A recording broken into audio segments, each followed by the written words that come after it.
So have you been trying exposure therapy to overcome your social anxiety, but you're finding that it's actually making it worse? And perhaps you feel some temporary relief at times, but it's only a matter of time before your social anxiety comes back with a vengeance.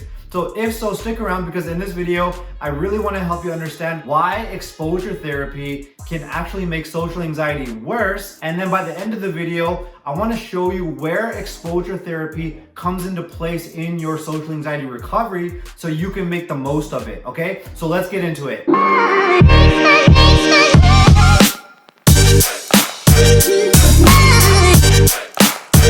Now, first, I want to help you understand why exposure therapy may not be the best tool for you at this point in your recovery. And in order to do that, I got to make a very, very clear distinction between shyness and social anxiety, okay? Shyness is when you feel a little bit of discomfort, you feel nervousness, but you're able to push through it. And furthermore, shyness isn't a permanent condition. You can face your fears, you can push through, take a couple of deep breaths and do what you have to do, and the shyness will go away. The nervousness, the bit of discomfort, it will go away on its own. As opposed to social anxiety, okay? Social anxiety is the extreme. It's the fear of being judged and humiliated, being evaluated negatively by other people, the fear of embarrassment, the fear of being ridiculed. That's social anxiety. It's this paranoia that is constantly looming in the back of your mind. And also, social anxiety is developed. It's not genetic, it's something you develop through your life experiences and the different events that took place in your life. A lot of the clients I work with, for example, they've had neglectful parenting, emotionally unavailable parenting, critical parenting, harsh parenting. Some of them have been through bullying, some have been through abuse. There's so many factors, there's so many things that could lead to this. And a lot of them may not seem related, but when you're able to connect the dots, you will see that they're truly developed.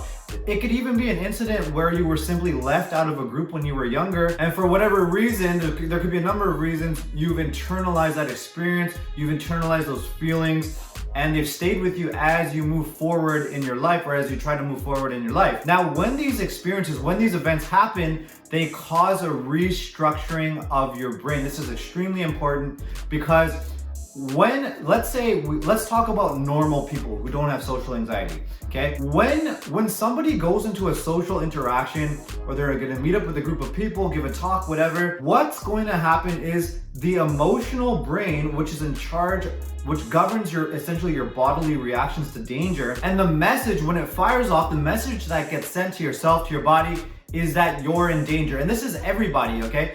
When you talk to a stranger, it's normal to feel a bit nervous because you don't know that person. You don't know who that is.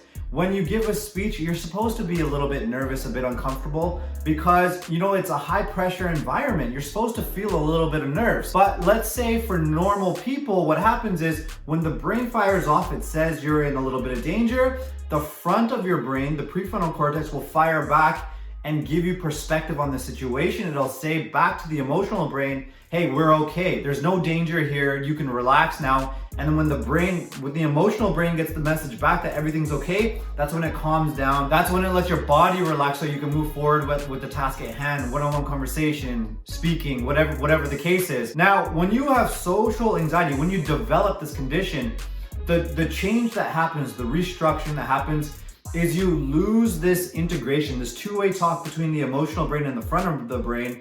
You lose the integration between the two. And what I mean by that is your emotional brain will fire off, whether it's talking to a stranger, giving a speech, whatever, your emotional brain will fire off, but you lose the ability for the front of your brain to fire back and say everything's okay. So everything the emotional brain says, that it's dangerous, you're gonna get humiliated, you're gonna get rejected, things like that, there's no other message going back to help you relax, to help you let loose and let you move forward with the task at hand. So you lose the backwards, hey, it's okay message, so you won't be able to relax your mind and body and just drop into the present moment and engage with who's in front of you.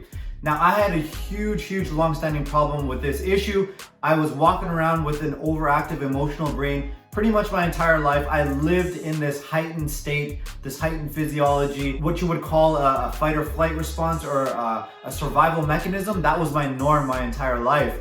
And so what I did is I wrote an ebook, and it goes further into my story. And more importantly, it'll be really good for you to download because it goes into why that emotional brain has been restructured in that way. And so it's gonna show you what's underneath that keeps that emotional brain firing off, what keeps it hyperactive, if you will. And so don't do what I did. Don't try to expose yourself to strangers, groups of people, and all these different things, because you're not changing the structure of the brain. You're not regaining that backwards integration, which is really what you need. So download the ebook, read it for free, and learn how to get that backwards integration going so you can overcome the social anxiety for good. Now, the key to understanding how exposure therapy can actually make your social anxiety worse is to really understand that your feelings, if you have a fear of being rejected, it's because you felt rejected in the past. Okay? If you have a fear of being humiliated, it's because you were humiliated in the past. If you have a fear of being criticized, it's because you were criticized in the past, okay? But what these old feelings, even though they happened in the past, they live within you in the present moment. That's why you have the fear of it reoccurring in the present moment. And to really help this sink in, picture you have a friend, and your friend, he was bullied, he was humiliated a little while ago, he was made fun of, and he took in that situation like it was all his fault, he deserved it, there's something wrong with him, and he comes to you and he wants to feel better about himself. He wants to feel confident. He wants to feel like himself again, like there's nothing wrong with him. Would you take that friend and simply shove him into exposure therapy? Would you shove him in to just go talk to people? And the answer is no, because really what needs to happen is there needs to be a conversation where you can speak to him how the situation made him feel. You can reassure him that it wasn't his fault. And in that way, you're helping him witness how he feels inside. And as a result, he's letting that incident process out. And because you're processing it out together, it's giving your friend perspective. So he's realizing it's not his fault, he didn't deserve it. The other people were the ones with the issues. It really has nothing to do with how he should view himself, and therefore he won't take on that negative view of himself. And this is extremely important because when he processes those negative feelings, it doesn't affect his self-esteem. So then when he goes back out and starts talking to people again and getting out there again, he doesn't hold those negative feelings. Whereas this aggressive exposure approach, you're gonna take that same friend, and the thought is that you're gonna shove him into talking to people, and he's gonna realize through exposure that people aren't that scary. I totally get that. But again, the friend still has those negative feelings. He still has those negative beliefs about himself. So when he goes into these situations, he's going to be projecting that onto the situation. So it's gonna be a self-fulfilling prophecy, if you will, because if there is no hostility, he's gonna create the hostility himself with his hypervigilance, his scanning for danger, and things like that. The other scenario is that even if there is no hostility, he might feel like he made himself look stupid. He might feel like he exposed his anxiety,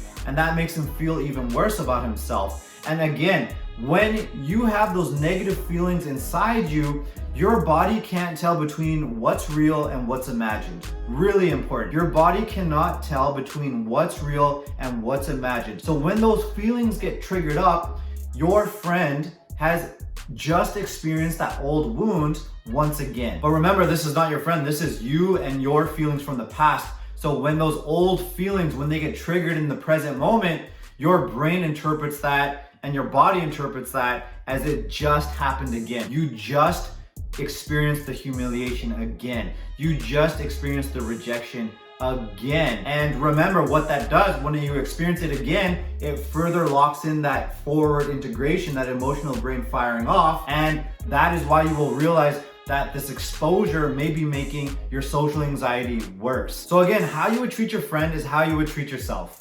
And if your friend, he was just humiliated, he was just embarrassed, and he came to you and he was telling you like he deserved it, there's something wrong with me, you would hear him out. You would say, you know, what happened? You know, how'd that make you feel? You would reassure him that it wasn't his fault, and you would reassure him that that external situation has nothing to do with the kind of person he is or how he should view himself. You wouldn't just push them into a group of strangers and tell them to start talking to people again. It's a very non-compassionate way to approach things.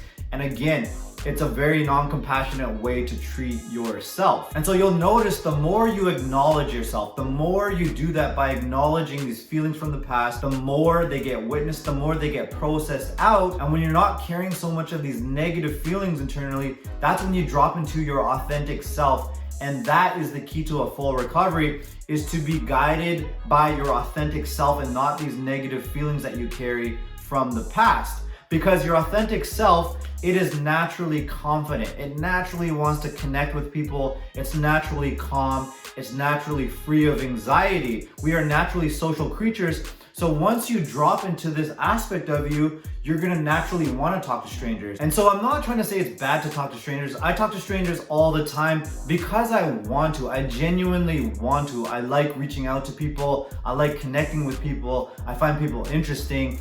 And it's not because it's some exposure assignment. I was in the park the other day and I tried to strike up a conversation with a stranger because there's a park by here and they changed around all of the landscaping. So I asked him like, hey, what do you think about the landscaping? Yeah, it's really beautiful. Like, what are your thoughts on it? And he actually dissed me. He didn't want to talk to me, but that's okay, right? I didn't talk to him and get disrupted and get a negative view of myself because he didn't want to talk back to me. I did it because I naturally wanted to talk to him. I genuinely was interested to hear his point of view. And when he didn't want to talk to me, it didn't change my internal view of myself. And that's the really important thing. So if you need more help with this, join our Facebook group. I'm going to link it below the video. I constantly do Facebook Lives. I do live trainings because I get it. Social anxiety is really tough to recover from on your own. And it's really tough sometimes to process out those old feelings that we were talking about in this video.